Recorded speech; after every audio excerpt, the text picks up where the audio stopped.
আমার আনসাররা যখন আহত হয়েছে তখন তাদেরকে কেউ পানির বোতল এগিয়ে দেয়নি, সেটা আমি দেখেছি। তাদেরকে নিয়ে কেউ সেবা শুশ্রূষা করেনি, সেটা আমি দেখেছি। পরবর্তীতে আমি আসলে সকলের সহযোগিতায় এই ফুটপাত উচ্ছেদ করি, এবং যেদিন আমি উচ্ছেদ করি সেই দিন আপনারা যদি ভিডিও ক্লিপগুলো দেখেন আপনারা খেয়াল করবেন সাভারের প্রতিটা রাজনৈতিক দলের কোনো না কোনো নেতাকর্মী আমার সাথে উপস্থিত ছিলেন। খোরশেদ ভাইকের সাথে আমি আগের দিন কথা বলেছি, অন্যান্য যারা আছেন তাদের সাথে কথা বলেছি। তারা আমাকে বলেছেন আপনি উচ্ছেদ করেন, আমরা আপনার সাথে আছি। আমরা আনসার বাহিনী নিয়োগ দেই, সেই আনসার বাহিনীকে আহত করা হয়েছে। আনসার বাহিনী আহত হওয়ার পর আমি আসলে মনে অনেক কষ্ট পেয়েছি। এটা আনসার বাহিনী আহত মানে পুরো প্রশাসন আহত তা না, আমি এটা দেখতে পেয়েছি আসলে পুরো সাভারবাসীকে রক্তাক্ত করা হয়েছে। আমি এখন সরাসরি চলে যেতে চাই জনাব মোহাম্মদ সাইফুল ইসলাম, উপজেলা নির্বাহী কর্মকর্তা ও প্রশাসক, সাভার পৌরসভা, আপনার কাছে। আপনারা প্রতিদিন অভিযান চালাচ্ছেন, কিছুদিন পর পর চালাচ্ছেন কিংবা কিছুটা বিরতি দিয়ে চালাচ্ছেন, সেটি আমাদের আজকের আলোচ্য বিষয় না। আমরা আপনার অভিজ্ঞতাটি আজকে জানতে চাই।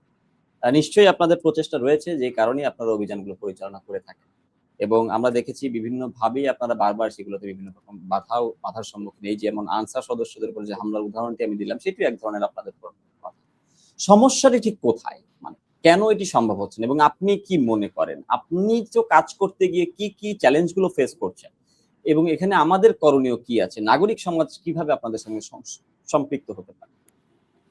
জি, ধন্যবাদ নোমান মাহমুদ ভাই, এরকম একটি সুন্দর আয়োজনের জন্য। আসলে সবার এরকম আয়োজনের প্রয়োজন আছে বলে আমি মনে করি।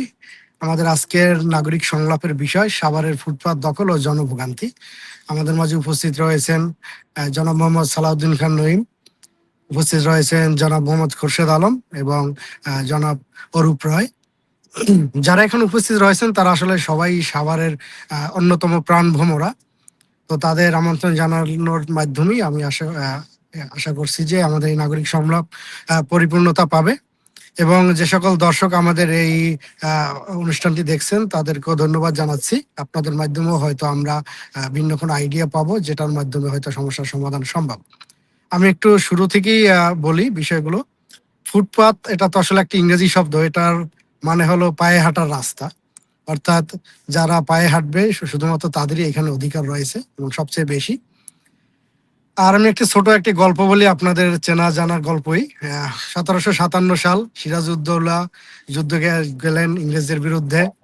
সেখানে আমাদের অনেকেই তার সাথে বিশ্বাসঘাতকতা করলো, কিন্তু এর পাশেও আরেকটি গল্প রয়েছে।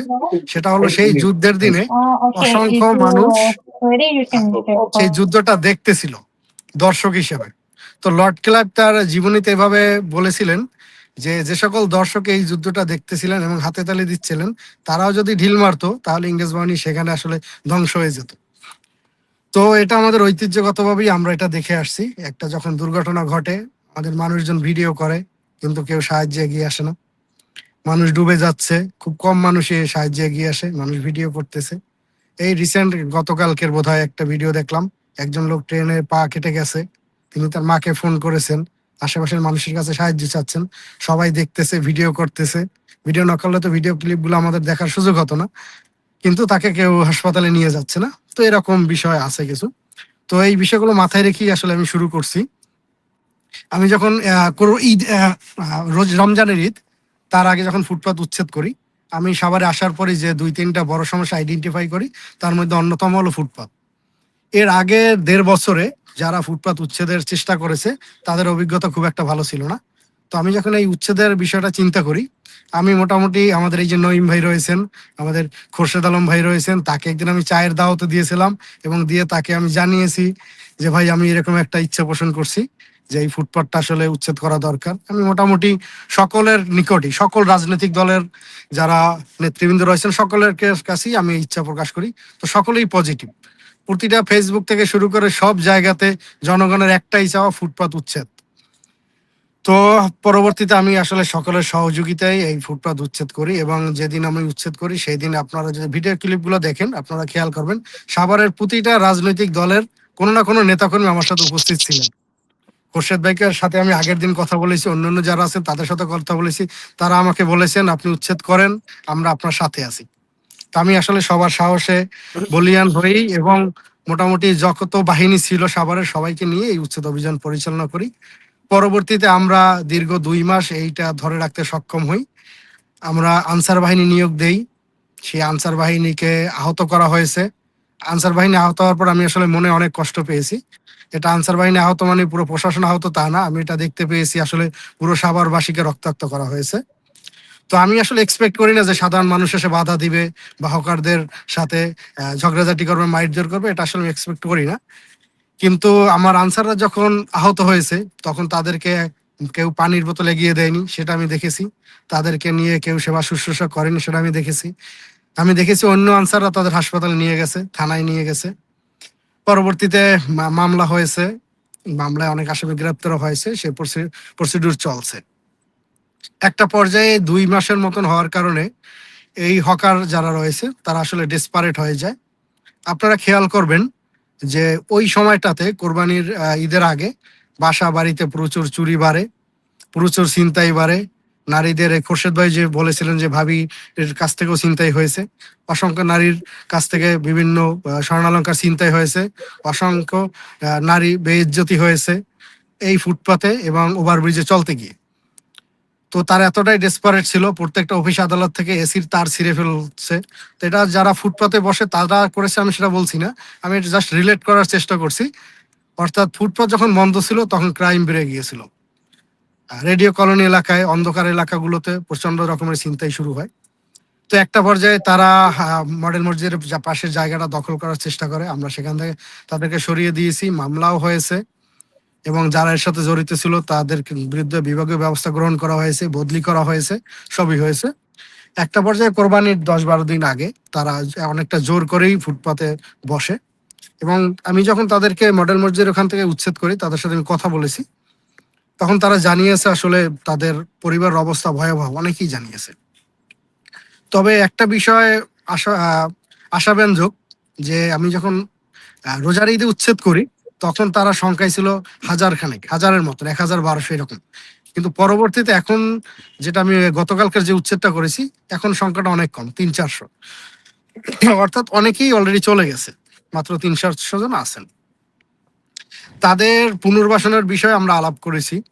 আমাদের ঢাকা অনুশাসনের আমাদের মাননীয় সংসদ সদস্য ডক্টর দেওয়ান মোহাম্মদ সালাউদ্দিন স্যার, তিনি প্রত্যেকটা উচ্ছেদ অভিযানে আমাকে সমর্থন দিয়েছেন, পরামর্শ দিয়েছেন, সাহস জুগিয়েছেন এবং তিনি এই ফুটপাতের একদমই বিরোধী। কারণ আমরা ফেসবুক থেকে শুরু করে সব জায়গায় দেখতে পাই মানুষের প্রাণের দাবি যে এই রাস্তাটা পরিষ্কার থাকবে, ফুটপাত দখলমুক্ত থাকবে। তো স্যারও আমাকে পরামর্শ দিয়েছেন। তো স্যারের সাথে আমরা তাদের পুনর্বাসনের বিষয়ে আলাপ করেছি। তো আমরা আসলে একটা জিনিস খেয়াল করেছি, তাদেরকে আমরা যদি পুনর্বাসন করি বা কোথাও হকার মার্কেট করে দিই, আমার ধারণা তারা ওইখানে যাবে না। তাদের মূল টার্গেটই হলো যে এলাকা থেকে আমরা তাদের উচ্ছেদ করি সেই এলাকায় থাকা, এখানে থাকলে হয়তো তাদের ব্যবসা ভালো হয়, এরকম একটা বিষয়। তো আমরা কয়েকটা জায়গা চিন্তাও করে রেখেছি, কিন্তু আসলে তারা যাবে কিনা সেটাও নিয়ে একটু সন্দেহ আছে। একই সাথে যে পুনর্বাসনের কথাটা বলা হয়, পুনর্বাসনের আইনগত ব্যাখ্যা আসলে এরকম না। পুনর্বাসনের আইনগত ব্যাখ্যা হলো সরকার যদি কোনো কারো জায়গা নেয়, যে জায়গায় সে যার নিজের জায়গা বসত বাড়ি করে আছে, তখন সরকার নিজ দায়িত্বে তাদের পুনর্বাসন করবে। অবৈধ দখলদারকে পুনর্বাসন করা বৈধভাবে, এটা আসলে এই শব্দটা আসলে আইনের সাথে যায় না, পুনর্বাসন শব্দটা যায় না। আমরা বলতে পারি যে মানবিক কারণে তাদেরকে স্থানান্তর করা যেতে পারে, এটা হতে পারে। তো আমাকে যে প্রশ্নটা করেছেন যে চ্যালেঞ্জ, যে কেউ চিন্তা করলে ফার্স্টে মনে করবে যে চ্যালেঞ্জটা বোধহয় রাজনৈতিক, কিন্তু সারপ্রাইজিংলি আমি সাভারে যেটা দেখেছি, এখানে চ্যালেঞ্জটা আসলে রাজনৈতিক না। প্রত্যেকটা রাজনৈতিক নেতৃবৃন্দ আমার সাথে রয়েছেন এবং এখানে প্রত্যেকটা দল একটি দলকে আরেকটা দল শ্রদ্ধা করে, তাদের মধ্যে সৌহার্দ্যপূর্ণ সম্পর্ক রয়েছে। তো বিষয়টা আসলে রাজনৈতিক না, এখানে সিভিল সোসাইটিরও অনেকটা ভূমিকা রয়েছে, সেই ভূমিকাটা আমি আসলে কখনোই দেখতে পাইনি। একই সাথে যারা হকার রয়েছে তাদের ডেসপারেট আচরণ রয়েছে এবং তাদের আসলে কর্মসংস্থানের ব্যবস্থা না করাটা একটা বড় কারণ। তারা কারো অনুমতি ছাড়াই আসলে এখানে বসে যায়। সর্বশেষ যখন কোরবানির আগে 10 দিন আগে বসলো, তখন অসংখ্য আমরা কথা শুনেছি, ফেসবুকে দেখেছি, সমঝোতা হয়েছে, এই হয়েছে সেই হয়েছে, কিন্তু যে 2টা মাস হকার ছিল না, একজন হকারও বা একজন হকার প্রতিনিধিও আমার কাছে আসেনি যে আমরা বসতে চাই, একজনও না, নট এ সিঙ্গেল ওয়ান। তাই এই সমঝোতা বা এই বিষয়গুলো আসলে একদমই সঠিক নয়, এবং এটা আমাকে যেরকম হার্ট করেছে, একই সাথে আমাদের সংসদ সদস্য স্যার ডক্টর দেওয়ান সালাউদ্দিন স্যার, তিনিও বেশ মনে কষ্ট পেয়েছেন মানুষের এই ধরনের ফেসবুকের বক্তব্যে। আবার অনেকেই আছেন ফেসবুকে একটা কথা লিখে ঘুমিয়ে যান, একটা কমেন্ট করেন, কমেন্টস করে আসলে চলে যান। কিন্তু এইগুলো আসলে আমাদের কষ্ট দেয়, বাট আমরা বুঝি যে এটা আসলে কোনটা সঠিক বা কোনটা সঠিক নয়। তো আসলে এত কথা বললাম, হতাশ হওয়ার কিছু নেই। পুরো সাভারবাসীকে আমি বলবো, আপনারা যখনই কোনো নির্যাতনের শিকার হবেন, অত্যাচারের শিকার হবেন, যখনই আপনাদের লিগ্যাল রাইট থেকে আপনাদের বঞ্চিত করা হবে, তখনই উপজেলা প্রশাসন আপনার পাশে বা সাথে না, আপনার সামনেই ঢাল হয়ে থাকবে। তো আমরা যতদিন আছি এই সমস্যা থেকে আপনাদের রক্ষা করা আমাদের দায়িত্ব, এবং একই সাথে সাভারের যারা আমাদের সংসদ সদস্য রয়েছেন, বিশেষ করে ডক্টর দেওয়ান সালাউদ্দিন স্যার, তিনি অবশ্যই আমার মাথার উপরে ছাতার মতন থাকবেন বলে তিনি আমাকে প্রতিশ্রুতি দিয়েছেন। তো আসলে এই হকার সমস্যাটা আমরা রাখবো না, যতবারই অভিযান করা দরকার আমরা অভিযান করব, এবং এইটা থেকে আমি আসলে সাভারবাসীকে মুক্তি দেওয়ার জন্য আমার সর্বোচ্চ চেষ্টাটাই করব। জি, অসংখ্য ধন্যবাদ। ধন্যবাদ আপনাকে। আমি আপনাকে আরেকটি প্রশ্ন করে আমাদের সিনিয়র সাংবাদিক জনাব অরূপ রায়ের কাছে ফিরে যাব। অরূপ রায়, জনাব সিনিয়র সাংবাদিক অরূপ রায় যখন কথা বলছিলেন, আপনি হয়তো খেয়াল করেছিলেন যে উনি একটি অভিযোগ কিন্তু এনেছেন যে সরকারি সম্পদ ব্যবহার করেই সরকারি সম্পদ দখলের এক ধরনের চেষ্টা, অর্থাৎ সরকারি সম্পদ উপকরণ ব্যবহার করে। তো এই বিষয়টায় আপনাদের পদক্ষেপ কি ছিল এবং এটি কিভাবে সম্ভব হলো? জি, ধন্যবাদ। আপনারা জানেন যে মডেল মসজিদের পাশের জায়গাটা, এটা বেশ সত্যিকার কথা বলতে এটা বেশ লোভনীয় জায়গা। তো একদম রাস্তার পাশে লোভনীয় জায়গা। এখানে আমাদের সরকারি অনেকগুলো প্রজেক্ট হওয়ার কথা রয়েছে। বরাদ্দ পাওয়া মাত্রই কাজ শুরু হবে। ভূমি অফিস, শিল্পকলা একাডেমি থেকে শুরু করে আরো কয়েকটা অফিস আছে, যেটা এই জায়গাটায় হবে। তো যখন হকার উচ্ছেদ, ওই যে ঈদের আগে যেটা আমি বললাম, রমজানের ঈদ, আমি যখন প্ল্যানিং করি তখন আমার সন্দেহ হয়েছিল যে আমি তাদের সরিয়ে দিলে তারা এই জায়গা দখল করতে পারে। তো সেই সন্দেহ থেকেই আমি উচ্ছেদের আগেই জায়গাটা আমি আসলে বাউন্ডারি করে নিই, যাতে এখানে তারা সাথে সাথে শিফট হতে না পারে। তো সেই জায়গাটা অনেকদিন ছিল, ওই রকমই ছিল, কেউ দখল করেনি। একই সাথে ওইখানে মসজিদ আছে, যাতে কেউ ময়লা না ফেলে এবং মসজিদে গন্ধ না যায়, সেইটার কারণেও বাউন্ডারি দেয়া, সবগুলো উদ্দেশ্য একই সাথে। তো যখন এই কোরবানির ঈদের আগে তারা ডেসপারেট হয়ে যায় একদম, হঠাৎ করেই সকালবেলা আমি শুনতে পাই একদম সকালে যে এরকম জায়গায় তারা আমাদের বাউন্ডারি ওয়াল, ওয়াল বলতে যেটা টিন শেড দিয়ে করা ছিল, সেটা ভেঙে ফেলেছে। পরবর্তীতে আমি ওই সকালবেলায় লোক পাঠাই, তারা এসে আমাকে জানালো যেটা, যে যে মেশিনটা ইউজ করা হয়েছে, ভেকু মেশিন, সেটা পৌরসভার। তারপর আমি খোঁজ নিচ্ছি যে কে করলো এটা। খোঁজ নিয়ে আমি একজনকে পাই, যে শুনলাম যে তিনি এটার সাথে জড়িত আছেন।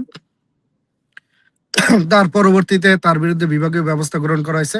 একই সাথে আমি ঊর্ধ্বতন কর্তৃপক্ষকে বিষয়টি জানাই, তারা সাথে সাথে তার বদলি করা হয়েছে তাকে, এবং তার সেই বিভাগীয় তদন্ত এখনো চলমান রয়েছে। এটার রেজাল্টের উপর হয়তো তার চাকরি নির্ভর করবে বা শাস্তি নির্ভর করবে। একই সাথে আমাদের যিনি এই এলাকার আমাদের ভূমি সহকারী কর্মকর্তা রয়েছেন, বা তহসিলদার বলা হয় যাকে, তিনি একটি মামলা দায়ের করেন সরকারি সম্পত্তি চুরি এবং অনিষ্ট করার জন্য। এবং কারা করেছে যেহেতু আমরা কোনো ভিডিও ফুটেজ পাইনি বা নাম জানতে পারিনি, যে কারণে আমরা অজ্ঞাত আসামি দিয়ে এই মামলাটা করি। সে মামলার তদন্ত এখনো চলমান রয়েছে। যদি পুলিশ আসামি খুঁজে পায়, সেক্ষেত্রে হয়তো পরবর্তী প্রসিডিওরে পুলিশ চলে যাবে। জি, ধন্যবাদ। অসংখ্য ধন্যবাদ আপনাকে। আমরা আবারও আপনার কাছে আসবো, কারণ আমরা আসলে সমস্যা বা কাউকে দোষারোপ করতে নয়, আমরা মূলত একটি সেতু তৈরি করতে চাই সাধারণ নাগরিক এবং আপনারা যারা সমাজের বিভিন্ন ফিল্ডে রাষ্ট্রের জন্য কাজ করে যাচ্ছেন, আপনাদের মধ্যে যে দূরত্বটা রয়েছে এটি আমাদের মূল উদ্দেশ্য।